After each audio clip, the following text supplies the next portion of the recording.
नमस्कार, मैं डॉक्टर राकेश पाठक। Middle east में चल रहे संघर्ष में इजराइल ने अमानवीयता की तमाम हदें पार कर दी हैं।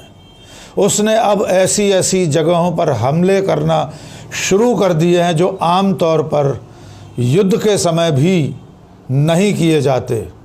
इजराइल ने गाजा पट्टी में एक अस्पताल परिसर में बने हुए शरणार्थी शिविर पर बम बरसाए और दूसरी तरफ उसके हमले संयुक्त राष्ट्र शांति सैनिकों पर भी लगातार जारी हैं। इन दो बड़ी वारदातों के बाद दुनिया भर में इजराइल की कड़ी निंदा हो रही है, लेकिन इसके बावजूद दुनिया का दरोगा, इजराइल की पीठ पर हाथ रखने वाला अमेरिका अब खुलकर उसका साथ देने के लिए सामने आ गया है। आइए सिलसिलेवार पिछले 24 घंटे में हुई घटनाओं पर बात करते हैं। सबसे बड़ी घटना हुई है गाजा पट्टी में, सेंट्रल गाजा में इजराइल ने एक ऐसे ठिकाने पर बम बरसाए हैं, हमला किया है जहां पर तमाम फिलिस्तीनियों ने, युद्ध से जो पीड़ित लोग हैं उन्होंने शरण ले रखी है। उनके लिए शरणार्थी शिविर जहां पर स्थापित थे वहां इजराइल ने हमला किया है और इस जगह का नाम है अल अक्सा मार्टियर हॉस्पिटल। इस अस्पताल के परिसर में शरणार्थी शिविर चल रहे थे। वहाँ पर बच्चे, बूढ़े, जवान, औरतें, तमाम लोग बीती रात जब सो रहे थे तब इजराइल ने उस पर हमला कर दिया। नुसेरत कैंप के नाम से जाने जाने वाले इस ठिकाने पर इजराइल के हमले में बड़ी संख्या में लोग मारे गए हैं। लोग रात के वक्त जब सो रहे थे तब हुए इस हमले में वे जिंदा जल गए। बहुत बड़ी संख्या में लोग घायल हुए हैं और इस घटना को लेकर दुनिया भर में हाहाकार मच गया है। इजराइल की कड़ी आलोचना हो रही है कि शरणार्थी शिविरों पर हमला नहीं किया जाता। ऐसे में भी जो अस्पताल परिसर है, जहां हॉस्पिटल है, वहां पर हमला करना तो और भी निंदनीय है। इजराइल ने लेबनान में तैनात यूएन पीस कीपिंग फोर्स पर एक बार फिर हमला किया है। पिछले हफ्ते उसने जब यूएन पीस कीपिंग फोर्स पर हमला किया था तब 2 इंडोनेशियाई सैनिक घायल हो गए थे। उसके बाद दुनिया भर में इजराइल की तीखी आलोचना हुई थी, लेकिन इसके बावजूद इजराइल अपनी हरकतों से बाज नहीं आ रहा।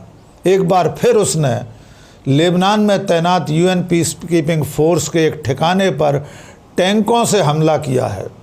ब्लू लाइन को क्रॉस करके उसने यूएन पीस कीपिंग फोर्स की एक आउटपोस्ट पर हमला किया, उसका गेट तोड़ दिया और वहां जाकर उसने एक ऐसी गैस छोड़ी जिससे संयुक्त राष्ट्र के शांति सैनिकों की खाल पर, उनकी स्किन पर जलन होने लगी।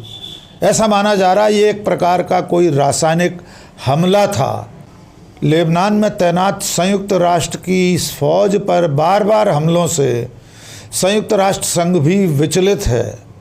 ऐसा माना जा रहा है, ऐसी सूचना है कि अब ये मांग उठ रही है कि इन हमलों को देखते हुए इजराइल को संयुक्त राष्ट्र संघ की सदस्यता से बेदखल कर दिया जाए। इसको लेकर एक केस तैयार किया जा रहा है। खबर ये भी है कि संयुक्त राष्ट्र संघ की सदस्यता से इजराइल को बर्खास्त करने के बाद, निष्कासित करने के बाद उसके खिलाफ संयुक्त राष्ट्र संघ की ओर से कार्रवाई की, सैन्य कार्रवाई की मांग भी की जाएगी। इजराइल के हमलों के जवाब में हिजबुल्लाह के हमले भी तेज हो गए हैं। बीती रात हाइफा, तेल अवीव, नेतन्याह पर ड्रोन हमले हुए हैं। हिजबुल्लाह के इन ड्रोन हमलों में 60 से ज़्यादा लोग घायल हुए हैं और 3 सैनिकों की मौत की खबर है। आईडीएफ ने, इजराइल डिफेंस फोर्स ने यह स्वीकार किया है कि हिजबुल्लाह के ड्रोन हमलों में उसके 3 जवान मारे गए हैं। लेबनान और फ़िलिस्तीन पर जारी इजराइल के हमलों के खिलाफ स्पेन और आयरलैंड सामने आए हैं। स्पेन और आयरलैंड ने यूरोपियन यूनियन से कहा है कि इजराइल के साथ जो यूरोपियन यूनियन का फ्री ट्रेड एग्रीमेंट है उसे निलंबित किया जाए, उसे सस्पेंड किया जाए। स्पेन और आयरलैंड का कहना है कि जब तक इजराइल लेबनान और फ़िलिस्तीन पर हमले बंद नहीं करे तब तक यूरोपियन यूनियन के देश उसके साथ फ्री ट्रेड बंद करें। स्पेन और आयरलैंड ने यूरोपियन यूनियन के बाकी देशों से भी उनका साथ देने की मांग की है। और इस बीच इससे भी बड़ी खबर यह है कि इजराइल का साथ देने के लिए अमेरिका खुलकर सामने आ गया है। एक बड़े घटनाक्रम में अमेरिका ने अब इजराइल की मदद के लिए अपना एयर डिफेंस सिस्टम तैनात करने का फैसला किया है। आप जानते हैं कि लंबे समय से ये इंतज़ार हो रहा है, ये आशंका जताई जा रही है कि ईरान एक बार फिर इजराइल पर कोई बड़ा हवाई हमला कर सकता है। बीते 1 अक्टूबर के हवाई हमले में, जिसमें बैलिस्टिक मिसाइलों से ईरान ने इजराइल के भीतर घुसकर तबाही मचा दी थी, उसके बाद से ये बात सामने आई थी कि इजराइल का तथाकथित आयरन डोम किसी काम का नहीं है। उसे ईरान के हमलों ने, ईरान के मिसाइल हमले ने नेस्तनाबूद कर दिया था, उसे नाकाम कर दिया था। और उसके बाद इजराइल ने अमेरिका से गुहार लगाई कि उसे अमेरिका का आधुनिकतम एयर डिफेंस सिस्टम थार्ड मुहैया कराया जाए। इसे terminal high altitude area defence कहा जाता है। ये एयर डिफेंस बैटरी और अमेरिकन मिलिट्री पर्सनल भी अमेरिका इजराइल भेज रहा है। इसके बारे में अमेरिका के राष्ट्रपति जो बाइडन ने निर्देश दे दिए हैं। इस एयर डिफेंस सिस्टम थार्ड के साथ 100 अमेरिकन ट्रुप भी इजराइल रवाना हो रहे हैं। ऐसा माना जाता है कि संभावित ईरानी हमले से मुकाबला करने के लिए, ईरान के बैलिस्टिक मिसाइल के हमले से इजराइल को बचाने के लिए अमेरिका का ये सिस्टम बेहद कारगर साबित हो सकता है। और चलते चलते एक बेहद मज़ेदार बात, अमेरिका में इस वक्त राष्ट्रपति चुनाव चल रहा है।